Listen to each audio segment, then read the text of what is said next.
انا مشيت في سكه من سكتي يا علاء، بس عشان خاطرك انت كان لازم امشي في السكه دي. بقالك فتره طويله غايب عني، وعشان خاطر الاشكيف تبيع نفسك؟ ابيع نفسي عشانك، عشان اخويا اللي بدور عليه بقالي فتره طويله.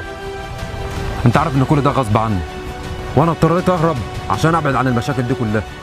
وسيد الاشكيف دوت مشاكله مع الدنيا بحل، وانا خفت عليك انت. انا ذنبي ايه يا علاء؟ ذنبك انك مشيت في طريق مش طريقك. بص يا علاء، اقول لك كلمتين.